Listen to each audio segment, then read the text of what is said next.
আজকে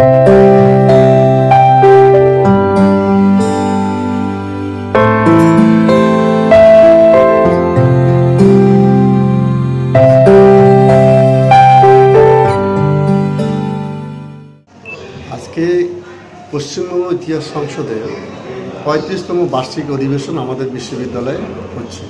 এইটা আজকে উদ্বোধন হলো। 24, 25, 26 3 দিন ধরে এই অনুষ্ঠান চলবে। এই অনুষ্ঠানে প্রায় 500 জন ডেলিগেট রেজিস্ট্রেশন করেছে। তার মধ্যে প্রায় 50 থেকে 60 জন বাংলাদেশ থেকে এসেছেন এবং তারা ডেলিগেটস পেপার পড়বেন। এখানে 350-400 পেপার জমা পড়েছে। এই পেপারগুলো 3 দিন ধরে পড়া হবে এবং যারা এই পেপারগুলোকে সেকশনাল প্রেসিডেন্ট সভাপতিত্ব করবেন তারা বিশেষ নামি নামি বিশ্ববিদ্যালয় থেকে এসেছেন। যেমন অধ্যাপক রণবীর চক্রবর্তী জওহরলাল নেহরু ইউনিভার্সিটি থেকে এসেছেন, অধ্যাপক মেজবা কামাল ঢাকা বিশ্ববিদ্যালয় থেকে এসেছেন, অধ্যাপক সন্দীপ বসুর সর্বাধিকারী তিনি বিশ্বভারতী থেকে এসেছেন, অধ্যাপিকা সুচন্দ্রা ঘোষ উনি এসেছেন কলকাতা বিশ্ববিদ্যালয় থেকে এবং প্রাক্তন অনেক অধ্যাপক রয়েছেন যেমন রঞ্জিত সেন ইতিহাস সংসদের সভাপতি, তার সভাপতি হলো সুস্নাত দাস, উনি হলো রবীন্দ্রভারতী বিশ্ববিদ্যালয় এবং সম্পাদক ইতিহাস সংসদের সম্পাদক তিনি হলেন আশিস কুমার দাস, তিনিও রবীন্দ্রভারতী বিশ্ববিদ্যালয়।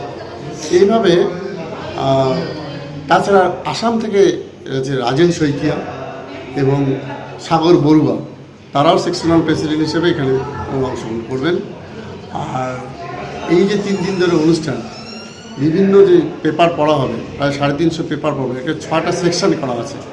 এই 6টা সেকশানে সেটাকে আবার সাবসেকশন করা হয়েছে। এইভাবে কাল পরশু 25, 26 তারিখ পর্যন্ত চলবে অনুষ্ঠানটা। এখানে কোনো ছাত্রছাত্রীরাও থাকবে কলেজের? কলেজের ছাত্রছাত্রী, শিক্ষক, শিক্ষিকা সবাই এটার মেম্বার। প্রায় 3,500 মেম্বার রয়েছে এখানে।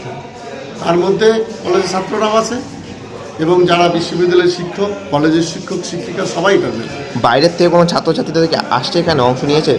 অনেক বাইরের থেকে অনেক গৌরবঙ্গ বিশ্ববিদ্যালয় থেকে অনেক ছাত্র এসেছে এবং ঢাকা বিশ্ববিদ্যালয় থেকে ছাত্ররা এসেছে, বাংলাদেশ থেকে ওরা এসেছে, পশ্চিমবঙ্গের বাইরে কলকাতা বিশ্ববিদ্যালয়, বর্ধমান বিশ্ববিদ্যালয় এবং সব বিশ্ববিদ্যালয়ের ছাত্ররা এখানে কি আলোচনাও হবে? হ্যাঁ, এটা সব আলোচনা হবে। 3 দিন ধরে আলোচনা হবে।